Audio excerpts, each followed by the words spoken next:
प्रथमे आमको जीवनर लक्ष्य निर्णय करने पड़ो।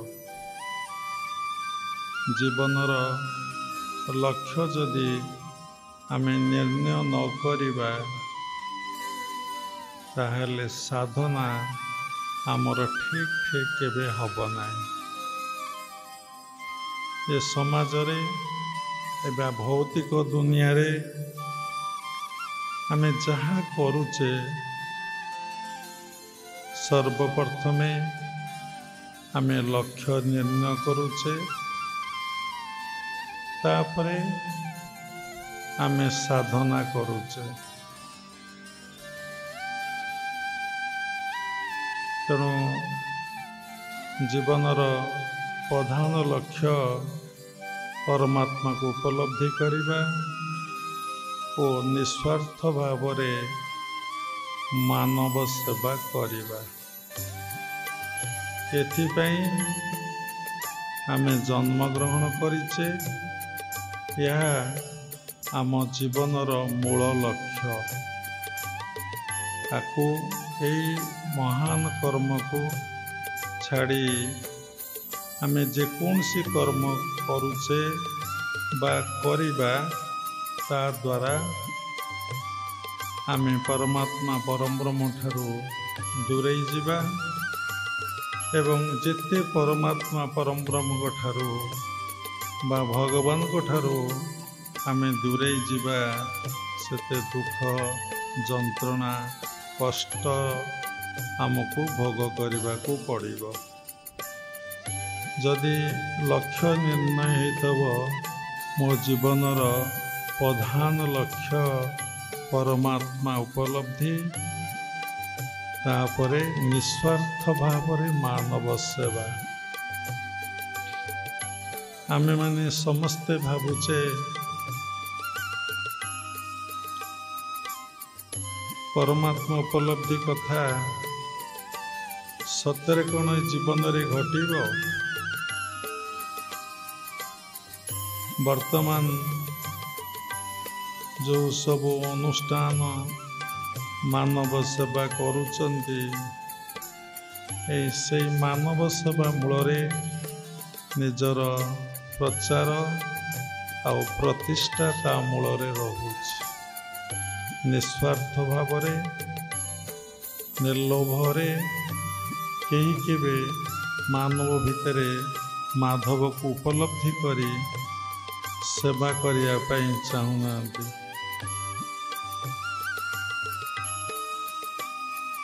जदि आमे लक्ष्य ठीक निर्णय हेतब आमर साधना ठीक ठीक भावरे करने को इच्छा हब। जस्ट आम दीक्षा ग्रहण करिचे, गुरुकुल आश्रम को आसीचे, बहु जन्म जन्मांतर संस्कार प्रभाव किंतु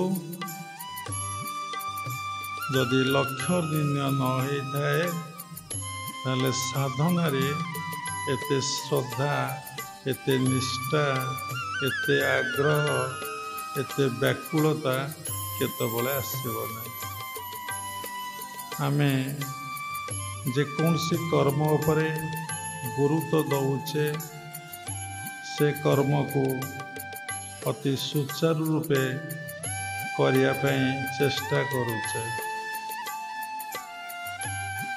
जदि जो कर्म उपरे आमे गुरुत्व दौने से कर्म करिया पई जदि आम भीतर श्रद्धा व्याकुलता निष्ठा केबे आसुनाई कि आसीब नाही। तेणु जीवनर जे मूल लक्ष्य होउछि भगवान को दर्शन करिबा और भगवान को उपलब्धि अनुभव करिबा। प्रत्येक मनुष्य संसार जहाँ किछि करुछि तार मूल लक्ष्य होउछि से केमती आनंद प्राप्ति हब। जहाँ किछि करुछि ପାଠ ପଢ଼ୁଛି, ଚାକିରି କରିଛି କି ବିଜନେସ୍ କରୁଛି କି ସାଧୁ ସନ୍ଥ ହେଇଛି, ଯାହା କିଛି ସେ କରୁଛି ଆନନ୍ଦ ପାଇଁ। ସେ ଭାବୁଛି ଏ ଭୌତିକ ଦୁନିଆରେ ପାଠ ପଢ଼ି ସର୍ଭିସ୍ କରିଦେଲେ କିମ୍ବା ଚାକିରି ଖଣ୍ଡେ କରିଦେଲେ, ଦି ପଇସା ରୋଜଗାର ହେଲେ, କିଛି ଟଙ୍କା ପ୍ରତ୍ୟେକ ଦିନ ମିଳିଲେ ମୋ ଜୀବନର ସମସ୍ୟାଟା ସମାଧାନ ହେଇଯିବ। କିନ୍ତୁ ଯେତେବେଳେ ସର୍ଭିସ୍ କରି ବା ବିଜନେସ୍ କରି ଟଙ୍କା ରୋଜଗାର କରି ଦେଖିଲା ଯେ ଜୀବନର କୌଣସି ସମସ୍ୟାକୁ ସମାଧାନ କରି ହେଉନି, କେବଳ ଗୋଟିଏ ସମସ୍ୟା ସମାଧାନ ହେଇଯାଇଛି, ତାହା ହିଁ ଆର୍ଥିକ ସମସ୍ୟା। ପୁଣି ସେହି ଆର୍ଥିକ ସମସ୍ୟା ପୂର୍ଣ୍ଣ ମାତ୍ରାରେ କ'ଣ ହେଇଛି ନା ସମାଧାନ ହେଇପାରୁନାହିଁ। ସମସ୍ତଙ୍କ ଧାରଣା ଅର୍ଥ ଆସିଲେ, ପଇସାଟା ଆସିଲେ ଏ ଜୀବନଟା ଶୃଙ୍ଖଳିତ ହେଇଯିବ, ଏ ଜୀବନଟା ଠିକ୍ ରାସ୍ତାରେ ଯିବ, ଏ ଜୀବନରେ କୌଣସି ବାଧା ବିଘ୍ନ ପ୍ରତିବନ୍ଧକ ରହିବ ନାହିଁ। ସମସ୍ତେ ଭାବନ୍ତି ପଇସା ବା ଟଙ୍କା ସବୁକିଛିର ମୂଳ, ତେଣୁ ସମସ୍ତେ ସେଥିପାଇଁ ଶଯ୍ୟା ତ୍ୟାଗରୁ ଶଯ୍ୟାକୁ ଯିବା ପର୍ଯ୍ୟନ୍ତ କେବଳ ଅର୍ଥ ଚିନ୍ତାରେ ସମସ୍ତେ ନିମଗ୍ନ। ତେଣୁ ଗୋଟେ ଆଧ୍ୟାତ୍ମିକ ଜଗତ, ଗୋଟେ ଭୌତିକ ଜଗତ। ଭୌତିକ ଜଗତରେ କେହି ଭଗବତ କର୍ମ ଉପରେ, ଭଗବତ ସାଧନା ଉପରେ ଗୁରୁତ୍ୱ କେହି କେବେ ଦିଅନ୍ତି ନାହିଁ। ଯେମିତି ସେ ଗୋଟେ ସାଧାରଣ କଥା, ଜଷ୍ଟ ଟିକେ ଭଗବାନଙ୍କୁ ମୁଣ୍ଡିଆ ମାରିଦେବା, ଟିକେ ଫୁଲଟେ ଦେବା, ପୁଣି ନିଜ ବାରିରେ ଫୁଲ ଗଛ ଲଗାଇନେ କାହା ବାରିରୁ ତୋଳି କରି ଆଣି ଦେବା କି ଚୋରି କରି ଆଣି ଦେବା, ଆଉ ଟିକେ ଧୂପକାଠିଟେ ଦେବା, ଠାକୁର ପାଖରେ ଗୋଟେ ନକୁଳି ଦାନାଟେ ଛୋଟିଆ ପାତ୍ରଟେ ଭୋଗଟିଏ ଲଗାଇଦେଲେ ଆମକୁ ଶାନ୍ତି ଆଉ ମନରେ ଆଶ୍ୱସ୍ତି ମିଳେ, ଆନନ୍ଦ ମିଳେନି, ଟିକେ ମାନସିକତା ପରିବର୍ତ୍ତନ ହୁଏ। ମୁଁ ଆଜି ଠାକୁର ପୂଜା କରିଛି। ସେମିତି କ୍ରିୟା ଯୁଗ ପରମ୍ପରାରେ ଗୁରୁମାନଙ୍କ ବିଗ୍ରହ ପାଖରେ ବସି ଟିକେ ପ୍ରଣାମ କରି ସମସ୍ତ କୌଶଳକୁ ନିଷ୍ଠାର ସହିତ, ଭାବର ସହିତ, ଭକ୍ତିର ସହିତ ଅଭ୍ୟାସ ନ କରି ସେମିତି ଟିକେ ନିଜ ମନମୁଖୀ ଅଭ୍ୟାସ କରିଦେଇ ଉଠିଗଲେ ଆମେ ଭାବୁ ଆମର ଆଜି ଧ୍ୟାନଟା ଠିକ୍ ହେଇଛି ବା ସାଧନାଟା ଠିକ୍ ହେଇଛି। ଯଦି ଭୌତିକ ଜଗତର କର୍ମ ଉପରେ ଏତେ ଗୁରୁତ୍ୱ ଦିଆଯାଉଛି, ଗୋଟିଏ ପିଲା 1 ବର୍ଷ ପାଠ ପଢ଼ିଲେ ଟିଚରଙ୍କ ପାଖରେ, ସ୍କୁଲରେ ଏବେ କେତେ ସମୟ ପଢ଼ା ହେଉଛି ମୋତେ ଜଣା ନାହିଁ, 6 ଘଣ୍ଟା କି 8 ଘଣ୍ଟା,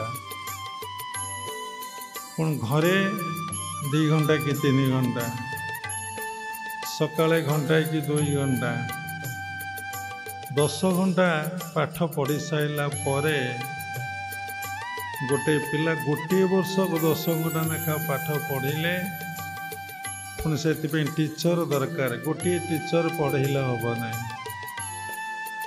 ଅନେକ ଟିଚର ଦରକାର।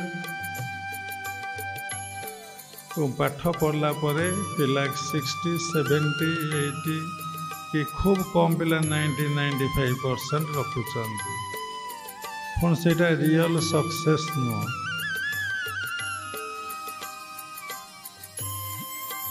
पुणी आउ गोटे वर्ष गोटे क्लास पास हम पुणी द्वितीय क्लास को पाठ पढ़िया हेले पुणी ताकू से भली परिश्रम करिया पड़िबो, स्कूल को जावाक पड़िबो एवं नीति नियम को मानिबाकू पड़िबो।